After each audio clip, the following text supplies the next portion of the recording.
ये एक power transformer है। इसका काम है वोल्टेज को बढ़ाना, हाई से लो या लो से हाई। ये मोस्टली यूज होता है पावर स्टेशंस और सब स्टेशंस में। मैग्नेटिक कोर ट्रांसफॉर्मर के अंदर एक आयरन कोर होता है। ये कोर मैग्नेटिक फील्ड बनाता है जब करंट फ्लो करता है। इससे मैग्नेटिक एनर्जी ट्रांसफर होती है बिना डायरेक्ट कनेक्शन के। आयरन कोर लैमिनेटेड होता है ताकि एनर्जी लॉस ना हो। प्राइमरी वाइंडिंग में इनपुट इलेक्ट्रिसिटी आती है। करंट जब वायर से फ्लो करता है तो मैग्नेटिक फील्ड जनरेट होती है। ये वाइंडिंग कॉपर वायर से बनी होती है, टाइटली वूंड होती है कोर के around. Magnetic flux primary winding से जो मैग्नेटिक फील्ड बनता है वो कोर के थ्रू घूमता है। इससे कहते हैं मैग्नेटिक फ्लक्स।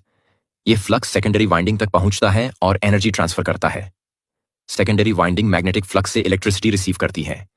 यहीं से आउटपुट करंट मिलता है। यह वाइंडिंग आउटपुट वोल्टेज प्रोवाइड करती है जो इंक्रीज या डिक्रीज हो सकता है। OLTC on load tap changer. OLTC एक स्विच सिस्टम होता है जो ट्रांसफॉर्मर चलते चलते वोल्टेज एडजस्ट करता है। यह प्राइमरी वाइंडिंग के डिफरेंट टैप्स से कनेक्ट होता है। OLTC वोल्टेज को स्टेबल बनाता है, लोड के हिसाब से टैप चेंज करता है। वोल्टेज डाउन जब वोल्टेज हाई होता है OLTC टैप को लोअर पोजीशन पे शिफ्ट करता है। इससे आउटपुट वोल्टेज कम हो जाता है।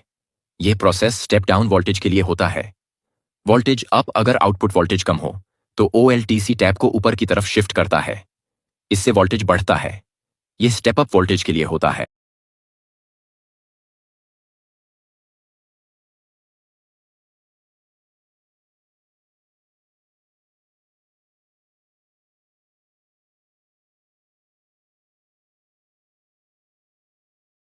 इलेक्ट्रिसिटी किसे कहते हैं? इलेक्ट्रिसिटी एक एनर्जी है जो दो तरह के होते हैं, स्टैटिक इलेक्ट्रिसिटी और डायनामिक इलेक्ट्रिसिटी। हमारे घरों में डायनामिक इलेक्ट्रिसिटी यूज होती है। इसे बड़े पावर प्लांट में किसी दूसरी एनर्जी से कन्वर्ट करके जनरेट किया जाता है। हम और हमारे आसपास की चीजें छोटे छोटे एटम्स से मिलकर बने होते हैं। इन एटम्स में कुछ फ्री इलेक्ट्रॉन्स होते हैं जो रैंडमली किसी भी डायरेक्शन में मूव या वाइब्रेट करते हैं। इन इलेक्ट्रॉन्स को एक साथ एक डायरेक्शन में फ्लो कराने के लिए एक फोर्स की जरूरत होती है जिसे वोल्टेज बोला जाता है। जब बहुत सारे इलेक्ट्रॉन्स एक डायरेक्शन में मूव करते हैं तो उसे करंट कहा जाता है। बड़े बड़े पावर प्लांट्स वोल्टेज को जनरेट करते हैं जिसे यूज करके हम करंट फ्लो करवा पाते हैं। इसे ही हम इलेक्ट्रिसिटी कहते हैं। वोल्टेज की मदद से ही इलेक्ट्रिसिटी एक जगह से दूसरी जगह कंडक्टर के थ्रू पहुंचती है। जितना ज्यादा वोल्टेज होगा इलेक्ट्रिसिटी भी उतनी दूर तक पहुंचेगी। अगर आप साइंस में इंटरेस्ट रखते हैं तो आज ही अवेयर टीवी को सब्सक्राइब करें।